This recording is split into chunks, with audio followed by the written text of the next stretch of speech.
Halo, selamat pagi anak-anak. Hari ini kita akan belajar tematik tema 1, subtema yang kedua. Muatannya PPKN. Melanjutkan yang kemarin tema 1, subtema 1 ya. Nah, anak-anak nanti kita belajarnya menggunakan buku tematik. Buku tematiknya dibagikan hari ini ya. Ada yang berwarna pink, itu buku tema 1, judulnya Indahnya Kebersamaan. Hari ini dibagikan ke orang tua, mengambil ke sekolah. Jadi nanti kita gunakan untuk belajar juga pada hari ini juga ya. Kemudian anak-anak siapkan buku tulis, kemudian alat tulis untuk mencatat. Nah, kita masuk pada subtema yang kedua, yaitu kebersamaan dalam keberagaman. Nah, anak-anak, Pak Andre punya gambar, anak-anak amati. Nah, di dalam gambar itu terdapat keberagaman. Nah, mereka saling bersama-sama. Jadi, gambar ini menunjukkan bahwa ada kebersamaan dalam keberagaman. Nah, ada pertanyaan. Keragaman apa saja yang tampak dalam gambar? Tentunya sudah sangat jelas sekali bahwa di dalam gambar ada keragaman ya. Keragaman apa saja anak-anak? Nah, yang pertama adalah keragaman gender atau jenis kelamin. Sudah sangat jelas di dalam gambar bahwa ada anak laki-laki dan ada anak perempuan. Berarti gambar tersebut menunjukkan bahwa ada keragaman gender atau jenis kelamin. Kemudian ada keragaman apa lagi? Nah, yang nomor 2 ini ada keragaman jenis rambut. Nah, kalau anak-anak lihat di dalam gambar, anak yang memakai baju berwarna kuning itu, nah itu jenis rambutnya berbeda dengan teman-temannya ya. Anak yang memakai baju kuning itu rambutnya keriting, sedangkan anak yang lainnya rambutnya lurus. Jadi di situ sudah menunjukkan bahwa ada keragaman jenis rambut. Kemudian yang ketiga, di situ juga kalau dilihat ada keragaman warna kulit. Anak yang memakai baju warna pink, anak perempuan, itu warna kulitnya putih. Kemudian anak yang tadi yang rambutnya keriting dan berbaju kuning, itu warna kulitnya coklat. Kemudian yang lainnya sama ya. Nah, anak-anak silahkan buka buku tematiknya halaman 75. Kita akan membaca di halaman 75 yang bawah. Cerita tentang, judulnya adalah bekerja sama dalam keberagaman. Ya. Sudah? Mari kita baca bersama-sama. Dari judulnya ya, bekerja sama dalam keberagaman. Edo dan kelima temannya mendapat tugas untuk melakukan percobaan tentang bunyi. Sepulang sekolah, mereka berkumpul di rumahnya. Setiap orang sudah menyiapkan peralatan yang dibutuhkan. Lani dan Siti membawa beberapa kaleng yang sudah dilubangi. Udin dan Beni membawa benang kasur. Mereka berkumpul di halaman depan rumah. Keenam sekawan siap bekerja sama melakukan percobaan. Kita lanjut di halaman 76. Saat percobaan akan dimulai, tiba-tiba terdengar suara azan. Siti dan Udin meminta izin teman-temannya untuk sholat. teman-temannya mengizinkan mereka untuk beribadah. Edo meminjamkan ruang makannya untuk digunakan Siti dan Udin sholat. Meskipun Edo beragama Katolik, ia tidak keberatan rumahnya dipakai untuk sholat. Beni yang beragama Kristen, Dayu yang beragama Hindu, dan Lani yang beragama Buddha menunggu dengan sabar temannya beribadah. Keenam sahabat selalu menghargai satu dengan yang lain. Tiba saatnya keenam sekawan melakukan percobaan. Setiap orang menunjukkan tanggung jawabnya dalam bekerja. Tidak ada satupun di antara mereka yang duduk diam atau memberi perintah saja. Semuanya ikut bagian dalam percobaan. Saat Dayu membutuhkan pertolongan memotong benang, Udin datang membawa gunting. Saat Edo kesulitan menalikan benang di kaleng, Siti ikut membantu. Keenam sahabat bekerja sama dengan semangat. Mereka hidup rukun, saling membantu meskipun berbeda agama. Nah, anak-anak, di dalam teks ini itu juga nampak yang namanya keragaman atau keberagaman. Kira-kira keberagaman apa saja yang nampak dalam teks yang sudah kita baca tadi? Nah, kira-kira apa?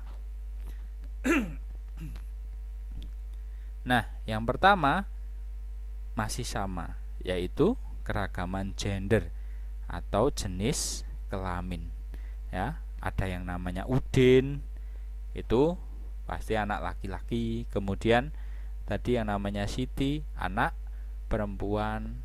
Ada yang namanya Edo, anak laki-laki lagi. Ada yang namanya Dayu dan Lani, itu juga anak perempuan. Jadi di situ sudah nampak jelas bahwa di situ ada yang namanya keragaman gender. Kemudian selain keragaman gender, ada keragaman apa yang nampak di dalam teks? Yang kedua ada keragaman agama. Ya, di dalam teks sudah nampak jelas bahwa agama mereka beragam. Ya, tadi ada yang namanya Udin dan Siti meminta izin teman-temannya untuk sholat. Berarti Udin dan Siti beragama Islam. Kemudian tadi Edo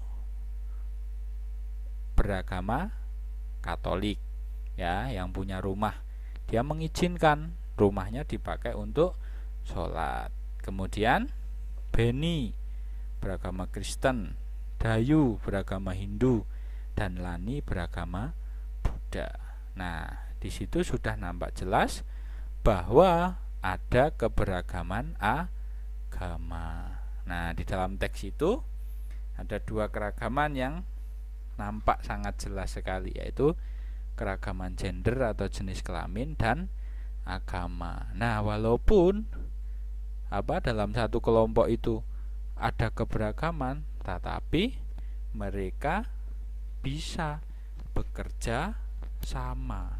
Jadi mereka bisa bekerja sama walaupun memiliki perbedaan.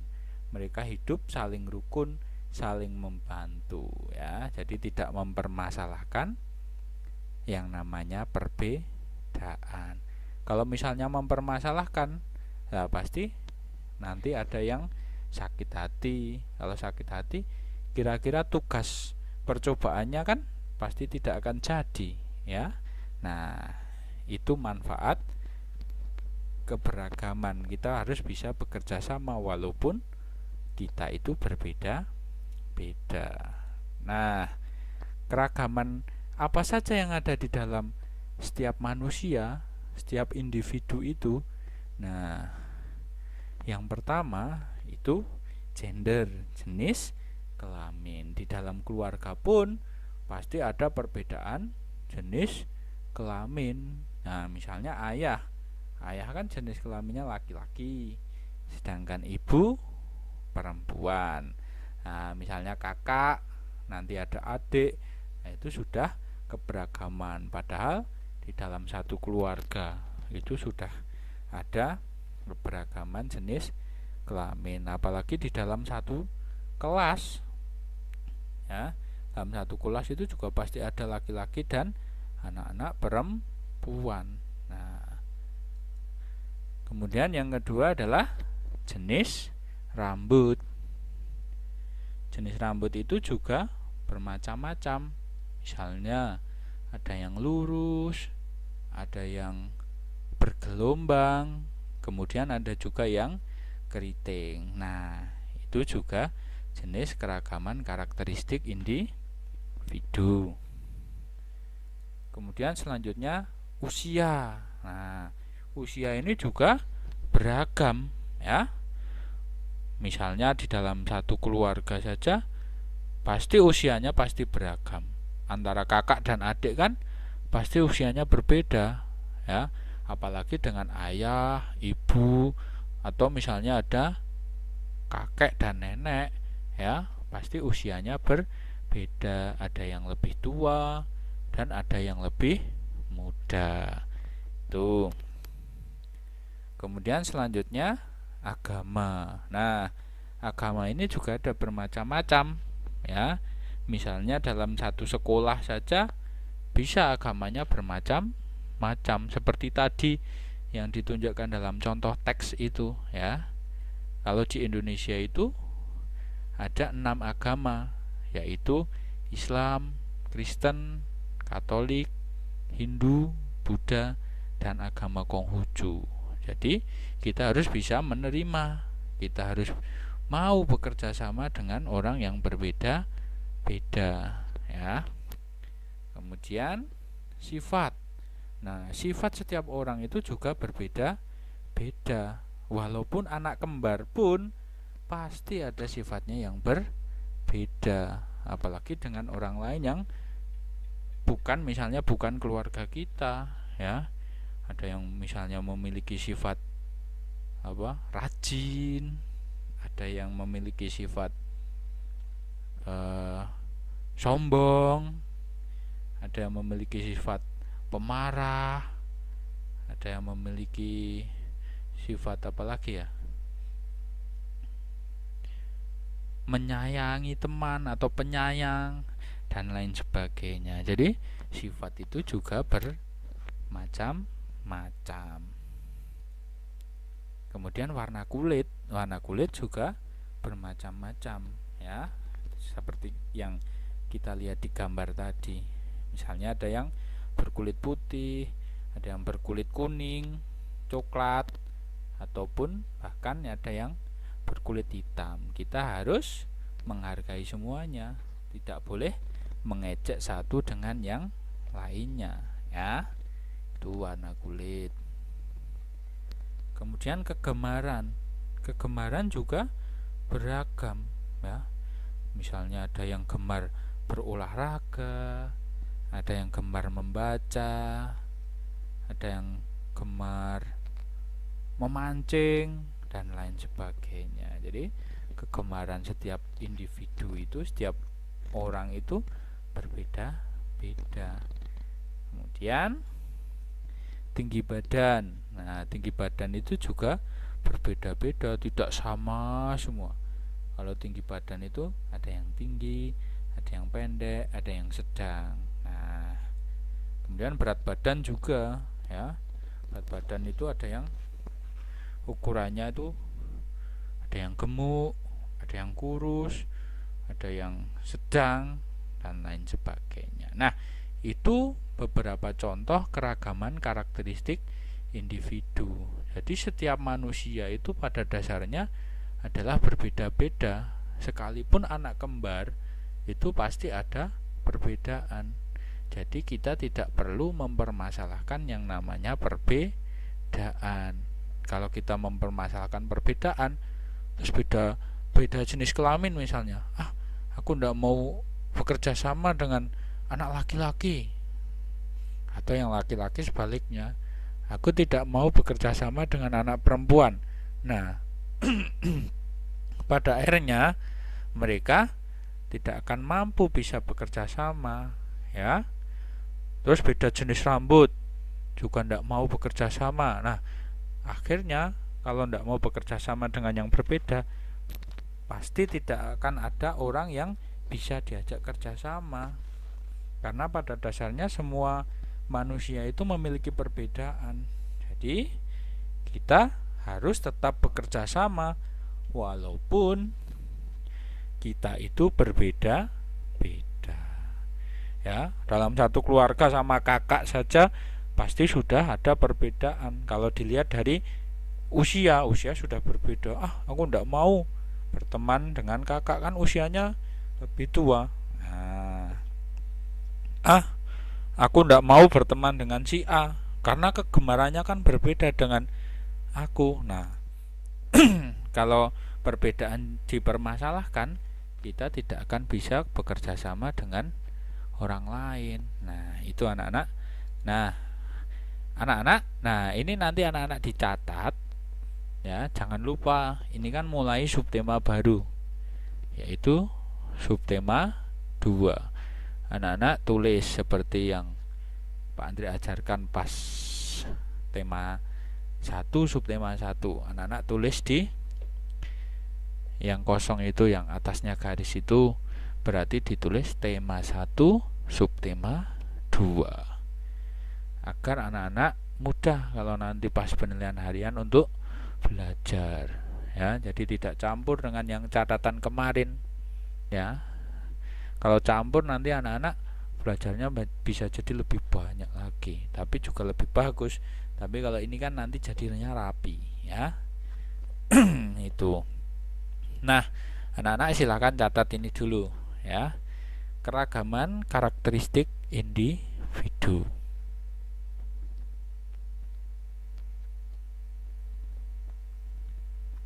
Ada gender atau jenis kelamin, ada jenis rambut, ada usia, ada agama, ada sifat,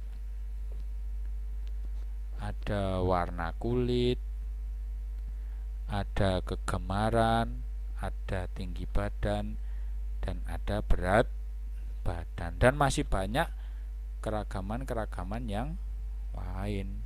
Nah, ini yang biasa kita temui. Silahkan anak-anak catat. Nanti kalau anak-anak ketinggalan, anak-anak bisa pause video ini, ya. Nah, kita akan lanjutkan.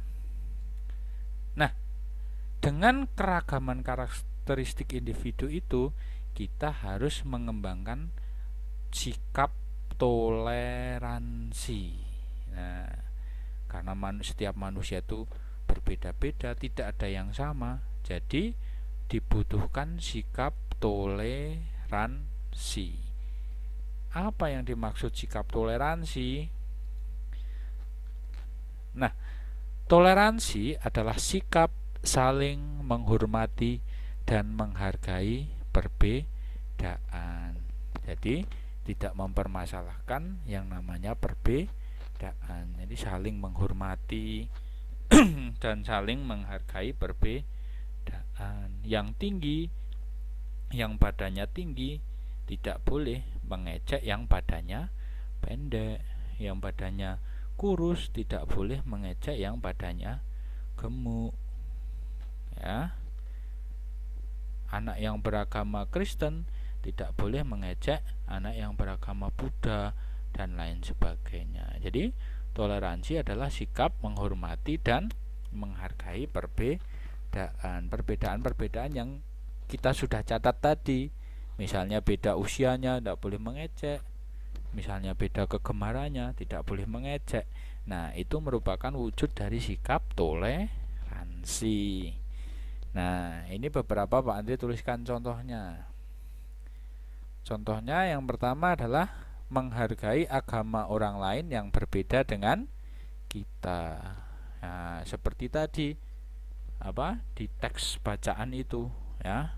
Itu menghargai, teman-temannya menghargai Udin dan Siti yang mau menjalankan ibadahnya. Nah, artinya kita menghargai agama orang lain yang berbeda dengan kita, ya. Jangan malah kita mengejek, ya. Demikian juga sebaliknya, agama-agama lain juga nanti pasti akan menghargai kita. Itu toleransi dalam bidang agama. Kemudian yang kedua, mau berteman dengan orang yang usianya berbeda, ya. Jadi berbeda usia, tidak mau berteman. Nah, itu bukan sikap toleransi namanya. Nah, kalau sikap toleransi yang mau berteman dengan orang yang usianya berbeda, ya. Tuh, kemudian contoh yang berikutnya adalah mau bekerja sama dengan orang yang berbeda kegemaran, ya. Mau bekerja sama dengan orang yang berbeda kegemaran. Jangan kita hanya mau bekerja sama dengan orang yang kegemarannya sama. Misalnya pun kegemarannya sama, misalnya kegemarannya sama-sama gemar menari. Toh nanti pasti ada perbedaan-perbedaan yang lain. Sudah sama gemar menari, misalnya si A gemar menari, si B gemar menari. Mereka mau berteman, tapi mereka juga pasti memiliki perbedaan. Entah itu warna kulit, entah itu agamanya, entah itu usianya, entah itu berat badannya. Nah, jadi walaupun kegemarannya sama, pasti ada perbedaan-perbedaan yang lain. Jadi kita harus mau bekerja sama dengan orang yang berbeda-beda. Nah, itu seperti tadi contoh di bacaan itu, mereka mendapat tugas percobaan IPA tentang bunyi. Nah, mereka kalau mempermasalahkan perbedaan, percobaannya pasti tidak akan jadi. Yang ada malah ribut, ya, tidak rukun. Nah, akhirnya pekerjaannya jadi tidak jadi. Nah, toleransi ini dibutuhkan ketika kita mau bekerja sama dengan orang lain, ya. Kerjasama dengan orang lain itu pasti akan kita lakukan, karena manusia itu pada dasarnya adalah makhluk sosial, tidak bisa hidup tanpa orang lain, ya. Nah, makanya dibutuhkan kerjasama, ya, walaupun kita berbeda-beda. Nah ini contohnya. Anak-anak amati gambar ini. Ini orang-orang sedang bekerja sama untuk membangun rumah, ya. Di situ ada perbedaan macam-macam. Ada perbedaan jenis kelamin, ada perbedaan usia sepertinya, ya. Itu ada yang masih anak-anak, ada yang sudah dewasa. Nah, perbedaan tinggi badan pastinya, ya toh. Nah, tapi mereka tetap bisa bekerja sama. Nah, kerjasama, ya. Kenapa kok dibutuhkan kerjasama? Nah, apa toh manfaatnya kerjasama? Yang pertama, pekerjaan itu menjadi cepat selesai. Tadi kalau dilihat di contoh, Pak dibuka lagi. Nah, kalau membangun rumah itu dikerjakan dengan satu orang, pasti bisa selesai, tapi pasti waktunya akan lama sekali, ya. Tapi kalau dikerjakan bersama-sama, pasti akan cepat selesai. Jadi manfaat kerjasama yang pertama itu adalah pekerjaan menjadi cepat selesai, ya. Kemudian yang kedua, pekerjaan menjadi ringan. Iya, pekerjaan menjadi ringan. Misalnya contoh, anak-anak misalnya di kelas mau memindahkan meja yang berat. Kalau diangkat satu anak tidak akan kuat. Tapi kalau diangkat 5 atau 6 anak, mejanya jadi ringan. Jadi mejanya bisa dipindahkan. Nah, itu manfaat kerjasama, yaitu pekerjaan menjadi ringan. Nah, kemudian yang selanjutnya adalah menjalin kerukunan. Nah, ketika orang itu sudah bekerja sama, pasti di situ mereka tidak mempermasalahkan yang namanya perbedaan. Artinya mereka pasti kerukunan itu akan terjalin. Jadi orang yang sudah kerjasama itu pasti di situ pasti ada kerukunan. Nah, itu anak-anak. Jadi manfaat kerjasama itu pekerjaan menjadi cepat selesai, pekerjaan menjadi ringan, dan menjalin kerukunan. Ya, misalnya di rumah itu kalau anak-anak kerjasama itu misalnya bersih-bersih rumah. Nah, anak-anak membantu orang tuanya, ayah memotong rumput misalnya, ibu menyapu, kemudian anak-anak bisa membantu mengambil sampah untuk dimasukkan di tempat sampah. Nah, itu pekerjaan menjadi cepat selesai. Ya, kalau dikerjakan ibu saja pasti lama, tidak selesai-selesai. Atau dikerjakan anak saja pasti juga akan lama. Kemudian pekerjaan menjadi ringan karena dikerjakan bersama-sama, dan kerukunan pasti akan terjalin di dalam keluarga itu. Nah, kerjasama itu bisa di mana-mana. Misalnya ada di rumah, misalnya tadi bersih-bersih rumah. Kemudian kalau di sekolah kerjasamanya itu piket kelas. Nah, piket kelas itu dibutuhkan kerjasama. Misalnya ada yang menghapus papan tulis, ada yang membersihkan meja, ada yang menutup jendela, dan lain sebagainya. Ya, kemudian kalau di lingkungan masyarakat, kerjasamanya bentuknya bisa kerja bakti, membersihkan selokan supaya tidak tersumbat oleh sampah, supaya tidak menimbulkan penyakit, kemudian membetulkan jalan yang rusak, gotong royong. Kemudian untuk dalam bidang keamanan, misalnya kerjasama ronda malam untuk menjaga keamanan lingkungan. Nah, itu anak-anak manfaat kerjasama itu. Jadi anak-anak bisa catat ini di buku catatan, manfaat kerja sama, ya. Nah, nanti kalau ketinggalannya nanti ditinggal di pos saja. Nah, sama yang tadi apa? Yang toleransi. Toleransi tadi anak-anak juga catat, ya. Nah, anak-anak, pelajaran kita hari ini Pak Andre cukupkan sekian. Semoga anak-anak bisa dan bermanfaat bagi kita semua. Terima kasih.